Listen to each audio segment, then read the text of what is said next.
Recently, Capcom has been killing it when it comes to putting their video games onto the Nintendo Switch 2. These games are running all optimized, they're running smooth, they're looking beautiful, and one of the newest ones that they just ported over is Devil May Cry 5, the Devil Hunter Edition. Huge shout out to Capcom for sending me a copy early so I can talk about it with you all. Now, first off, I know everyone wants to know, how does this specific game run on the Switch? Well, I can tell you it runs buttery smooth. It is 60 FPS handheld, which looks like this, and it's 60 FPS docked. The game runs absolutely smooth. I did not notice any frames dropping when I was playing it. I had a very smooth experience. They did a fantastic job porting it over to the Switch 2. Now, why is there so much excitement about Devil May Cry 5 on the Switch 2? Well, recently Nintendo's Direct that just happened, they were showing off a lot of games, and my friend and I were super pumped because this is a series and a franchise a lot of people love. Yes! Are you convinced to get Switch 2? Yes! Yeah. Look how optimized this one is. This looks crazy optimized. That they weren't really able to play on the go. And now that they can play Devil May Cry 5 in nice, good-looking, smooth 60 FPS, it's a pretty big deal. Now, before you hop into the game, I truly do suggest, though, that you do watch a recap video of Devil May Cry 1 through 4, which is what I actually did. I sat down and took some notes.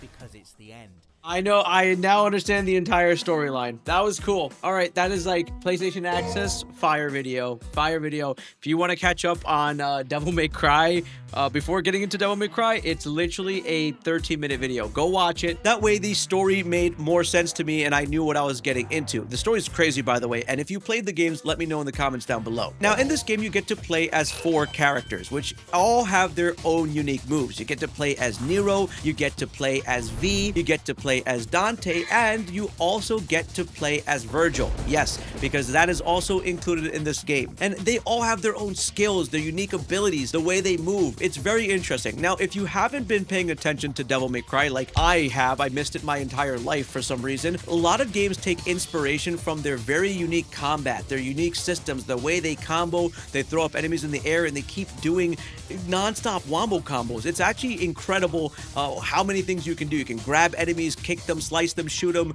punch them to the floor, grab the next enemies, and do a lot of stuff. There's tons of combos. Anyway, minus that, in this game, there is a combo system that bases your score off stylish points. So the more combos you do, the higher that rating goes, from D, C, B, A to S to double S to triple S, which, by the way, I've actually nailed that really well on the character V, who is really fun. Now, Nero is a character that uses a sword, uses a gun, and uses arms to fight, and he has a ton of different arms that all have their own unique abilities. V is pretty much going to be a character that functions like a mage or a magical character, if you think about it. Necromancer, I don't know. But V summons a Black Panther, which does these melee attacks, and V also has a bird that is going to do these range attacks. And thunder strikes, and you can combo them together by like tapping X and Y, and you just do these crazy wombo combos, and you can get really high stylish points. Now, Dante is also a character you can play with, but you get to play with Dante a little bit later in the game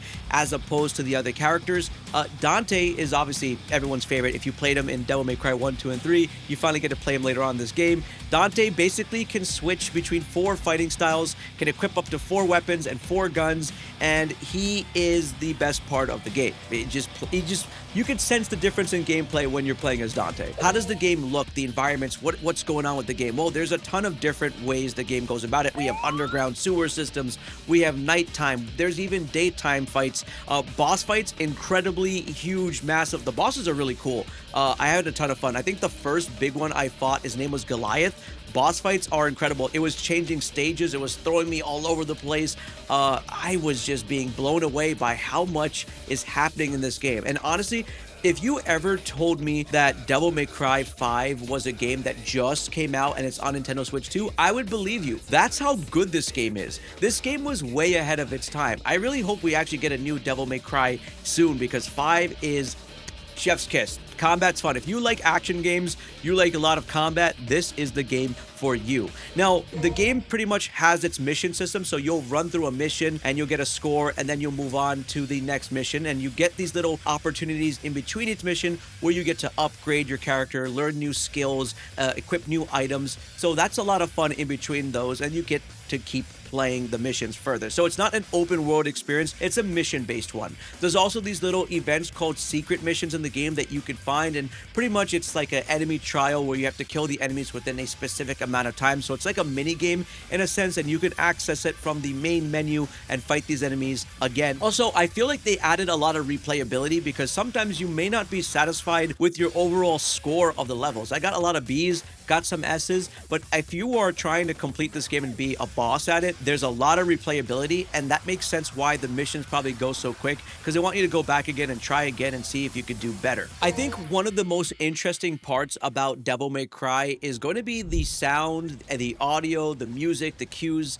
Those things make a difference when you're fighting because you can hear the music just ramp up and you get this heavy metal music and it kind of just pumps up your adrenaline when you are fighting, and you really feel, what's the word that everyone uses? A badass when you're playing this game.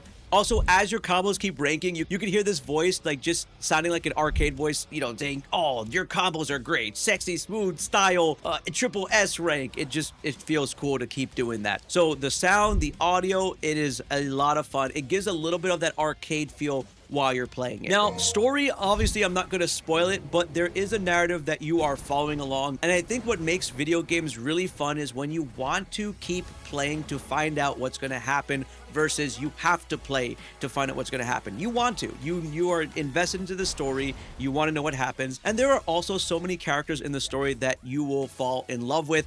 They all have their own unique personalities. It's fun. I found myself laughing at moments with sometimes how cheesy the dialogue is, but it's done in a way where it makes you smile and not cringe hard. It's like, you know, it feels like people talking to each other and joking around. And sometimes Nero sounds like Peter Parker in the sense of the way he talks to demons. I mean, this guy literally smack talks a giant demon during a boss fight. It's funny. And because this is pretty much the Devil Hunter edition, you get to play as Virgil in this game. There's additional battle tracks, there's character colors, there's Devil Breaker weapons for Neo, and one of the ones I did want to talk about for Devil Breaker weapons that I think is really cool, there is a Mega Man arm attachment that I thought was a lot of fun. I mean, like I mentioned before, the arms are really cool, but the Mega Man one is funny because I had cutscenes where these bosses are rushing me and I'm just wearing a Mega Man arm. I thought that was pretty funny, and they're all very unique. There's a lot of cool Devil Breaker arms in this game.